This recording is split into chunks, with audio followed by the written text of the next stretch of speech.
सभी भाइयों को सुभाष महेश्वरी ज्योतिषाचार्य बिना पुस्तक का ज्ञान इस दास को गुरु ने दिया है। आपका स्वागत है।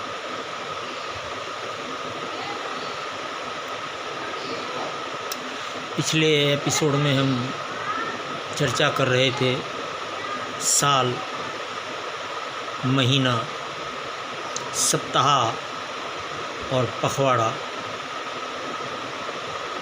सब ग्रहों की संरचना है। ग्रहों के ही द्वारा समस्त भूमंडल और उसके ऊपर वनस्पति अथवा मानव का, जीव का, पशु और पक्षी का संचालन सब ग्रहों की रचना से ही संचालित होता है। हम बात कर रहे थे गंडमूल की। गंडमूल में जब बच्चे का जन्म होता है तो आपको ज्योतिष या ब्राह्मण के पास जाकर ये जानकारी लेनी पड़ती है कि बच्चा गंडमूल में तो नहीं है, अथवा यदि है तो उसका क्या उपचार होगा, क्या उपाय होगा। बहुत ही परेशान करने वाला और धक्के खाने वाला, अथवा समय, मन, धन तीनों ही उस गंडमूल की शांति के लिए, एकत्र सामग्री के लिए गंवाना पड़ता है,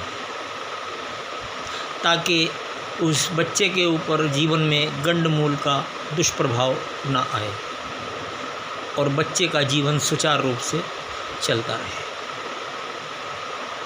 आज मैं आपको बताऊंगा मेरे इस गुरु के अमूल्य ज्ञान का एक एक अंश बड़ा बहुमूल्य है। मुझे ये बिना पुस्तक के प्राप्त हुआ है। मैंने कोई अध्ययन या अध्यापन नहीं किया है।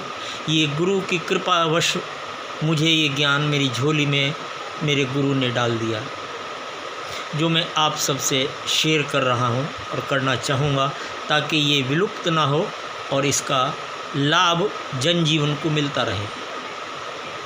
भविष्य में आपको आपके नज़दीक भाई, बंधु, पड़ोसी अथवा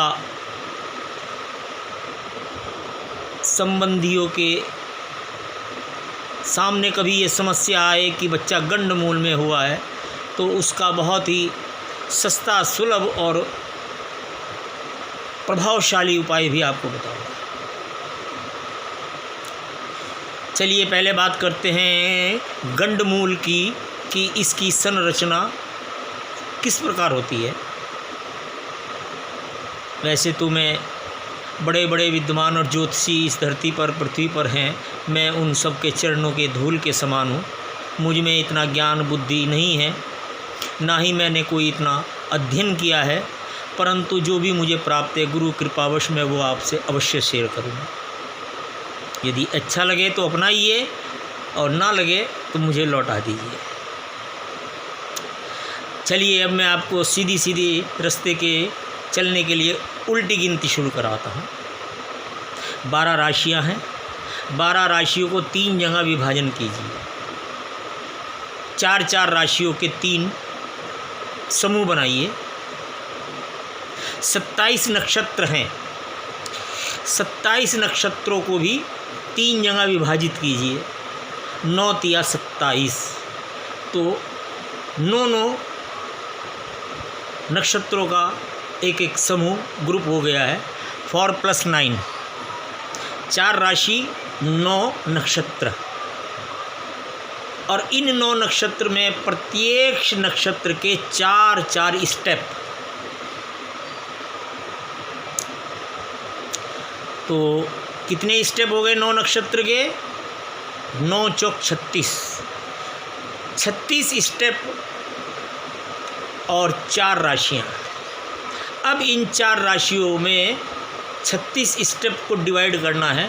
हर राशि के नीचे जो ट्रैक है, उसके नीचे जो स्लीपर पड़े हुए होते हैं रेलवे के, रेलवे का एक सर्कुलर ट्रैक लीजिए, उसके नीचे, पटरी के नीचे हमेशा स्लीपर होते हैं, लकड़ी के, सीमेंट के, लोहे के, कैसे भी। आजकल सीमेंट के आ रहे हैं। कभी आदिकाल में, प्राचीन काल में लकड़ी के स्लीपर हुआ करते थे, उसके बाद लोहे की प्लेटें लगानी प्रारंभ हुई, अब आकर सीमेंटेड स्लीपर लगने शुरू हो गए हैं। तो हर 4 स्लीपर का एक समूह है, वो अलग नहीं हो सकते, वो 4 स्लीपर इकट्ठे ही लगेंगे एक निश्चित फासले पर। यानी कि जो 4 स्टेप बताए गए हैं हर नक्षत्र के, वो एक ही नक्षत्र के 4 भाग हैं, वो अलग नहीं हो सकते। तो 4 स्लीपरों का एक समूह एक साथ लगेगा। उसके ऊपर रेलवे ट्रैक के ऊपर 12 राशियों का सर्कुलर, और उस पर दौड़ते हुए 9 ग्रह अपनी अपनी धुरी पर। उसमें से मुख्य रूप से हम चंद्रमा की गणना कर रहे हैं, तो चंद्रमा से ही गंडमूल का आकलन होता है। अब एक राशि के अंदर 9 स्टेप का हिस्सा आता है, और 9 स्टेप एक राशि के अंदर, यानी कि एक नक्षत्र में 4 राशि 4 स्टेप, 2 नक्षत्रों में 8 स्टेप, और तीसरे नक्षत्र का 1/4 पहला स्टेप भाग एक राशि में समाहित होगा। इस प्रकार हम 4 ट्रैक का समूह हम बिछाते चले जाएंगे। 9 चौक 36, 9 ग्रह नक्षत्र का 4 स्टेप का समूह निरंतर बिछता चला जाएगा 4 राशियों के नीचे, और हर राशि के नीचे आएंगे 2.25 नक्षत्र, यानी कि 9 स्टेप आते हैं। 9 स्टेप का मतलब है कि हर एक स्टेप के अंदर, यदि हम राशि की बात करते हैं तो एक राशि के अंदर 30 अंश होते हैं। अब 30 अंश को हम 9 जगह बांटते हैं, तो प्रत्येक स्टेप के अंतर्गत 3.3 अंश का एक स्टेप होता है। अब आप मेरी बात समझ रहे हैं। हर नक्षत्र 3.30 अंश का है, और 9 स्टेप में कुल मिलाकर 30 डिग्री कहलाती हैं एक राशि के अंदर। अब ये पहली 4 राशि जो होती हैं, मेष, वृष, मिथुन और कर्क, ये 4 राशियां के नीचे 9 चौक 36 स्टेप आप बिछा दीजिए। प्रत्येक राशि में 9 स्टेप आएंगे, और कर्क राशि के समाप्त होने पर हमारे 36 के 36 स्टेप, 9 नक्षत्र और 4 राशियों का विराम आ जाएगा, जहां दोनों ही पूर्णतया हो जाएंगे। ना उसके अंदर नक्षत्र का डिवाइडेशन होना है, और ना ही नक्षत्र बचना है, एक भाग। अब वो जो आखिरी कर्क राशि का आखिरी स्टेप है, वो 9वें नक्षत्र का 4था स्टेप है। उस 4थे स्टेप के 3.25 अंश हैं, और ये कर्क राशि का अंतिम छोर 9वें नक्षत्र का 4था स्टेप 3.25 अंश पर जब चंद्रमा इस स्थान पर आएगा, तो वो स्थान गंडमूल कहलाएगा। बच्चा गंड में पैदा हुआ है, ऐसा कथन, ऐसा प्रभाव प्रारंभ हो जाएगा। अब आप मेरी बात समझ गए होंगे कि 4 राशियां, 9 नक्षत्र, 36 स्टेप, और हर स्टेप 3.25 अंश का लगभग, और चौथी राशि कर्क के अंतिम छोर पर, कि जब कर्क राशि 27, 28, 29 अंश पर होगी, आखिरी 3 अंश और आखिरी 9वें नक्षत्र का चौथा स्टेप कहलाएगा, जो कि मूल नक्षत्र है। उसके बाद शून्य हो जाएगा, ना उसके बाद नक्षत्र का कोई भाग शेष होगा और ना ही किसी राशि का उसके ऊपर प्रभाव होगा। फिर नए सिरे से 5वीं राशि सिंह और 10वां नक्षत्र आ जाएगा। अब ये 10वीं राशि का 1 अंश, 2 अंश और 3 अंश और 10वें नक्षत्र का प्रथम स्टेप पर जब चंद्रमा होगा तो वो मूल में कहलाएगा। मेरी बात समझे?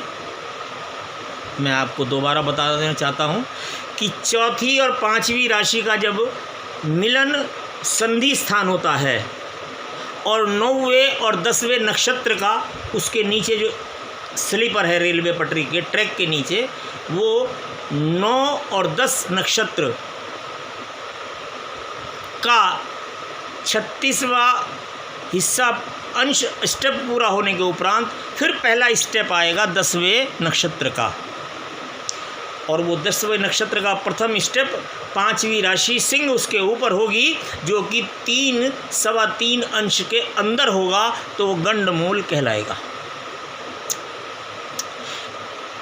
मूल नक्षत्र, श्लेष्मा नक्षत्र, मेघा नक्षत्र, इस तरह से 6 नक्षत्र हमारे मूल के कहलाते हैं। जिस प्रकार करक और सिंह राशि के संधि स्थान पर जो नक्षत्र है और उसका खाली स्थान है, वो 3 अंश आखिरी करक राशि के और 3 अंश प्रथम भाग सिंह राशि के। यहाँ पर यदि चंद्रमा होता है गोचरवश, उस समय पर पैदा हुआ बच्चा गंडमूल में कहलाता है। इसी प्रकार अगली 4 राशि खत्म होती हैं वृश्चिक राशि पर, और वृश्चिक राशि का अंतिम छोर और 9 दूनी 18वां नक्षत्र का आखिरी 36वां स्टेप 3.3 अंश के अंदर जब चंद्रमा वहाँ पहुँचेगा, उस समय बच्चे का जन्म होगा, तो वो गंडमूल में कहलाएगा। और इसके उपरांत धनु राशि का 1 अंश, 2 अंश, 3 अंश और 3.3 अंश धनु राशि के जब चंद्रमा के होंगे और वहाँ 19वें नक्षत्र का प्रथम भाग होगा, प्रथम स्टेप होगा, तो वो गंडमूल कहलाता है।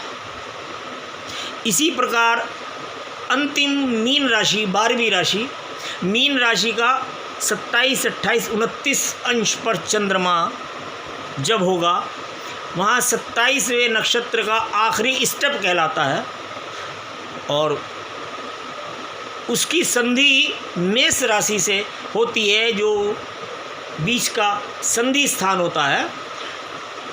उस प्रकार मेष राशि में प्रथम स्टेप, प्रथम नक्षत्र 3 सवा 3 अंश के अंदर चंद्रमा जब मेष राशि में होगा, तो मेष राशि और मीन राशि के बीच में 3 पॉइंट इधर अंश और 3 अंश इधर जब भी चंद्रमा आएगा, तो ये 6 राशियों के स्थान पर गंडमूल कहलाते हैं। मेरे पास ये तुच्छ ज्ञान बिना पुस्तक का, केवल गुरु के आशीर्वाद और कृपा से मैं आपसे शेयर कर रहा हूँ। अब आप उत्सुक होंगे इसका सुगम उपाय जानने के लिए। ना आपको डकोत को बुलाना है, ना आधी रात को उठना है, ना 27 कुएं के पानी लाने हैं, ना 27 पेड़ की पत्तियां लानी है, ना 27 कंकरें लानी है। इस तरह से आपको कोई झमेला नहीं करना है, और मुंह मांगे पैसे आपके सुबह 4 बजे उठकर आएगा वो डकोत, और आपको मनमानी रकम मांगने पर मजबूर करेगा। आप चिंता मुक्त रहिए और केवल इस ज्ञान पर ध्यान दीजिए जो बहुमूल्य है, अमूल्य है। 7 प्रकार की दाल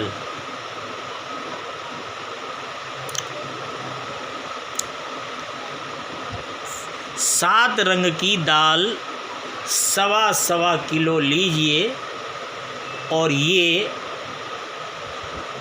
लगभग 10 किलो दाल किसी भी अंध विद्यालय में, सीनियर सिटी आश्रम में, अनाथालय में, अंध विद्यालय में, किसी भी ऐसे सार्वजनिक स्थान पर ट्रस्ट में दे दीजिए जहां इसकी आवश्यकता है। भगवान हनुमान जी को सिंदूर चढ़ाइए और उनके निमित्त बच्चे से प्रार्थना कीजिए, बच्चे की प्रार्थना कीजिए कि प्रभु इस बच्चे की रक्षा करना और इसके ग्रह शांत करना। आपके जीवन से, बच्चे के जीवन से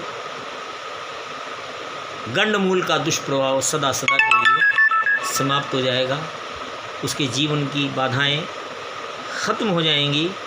यही मेरे गुरु का सच्चा ज्ञान है। आज के लिए इतना ही। यदि कार्यक्रम पसंद आया हो तो लाइक कीजिए, सब्सक्राइब कीजिए और शेयर कीजिए ताकि इस ज्ञान का प्रचार और प्रसार हो। कोई बाधा है, दुविधा है, आपको मशवरा चाहिए तो आप निःशुल्क ले सकते हैं। आज के लिए जय श्री राम।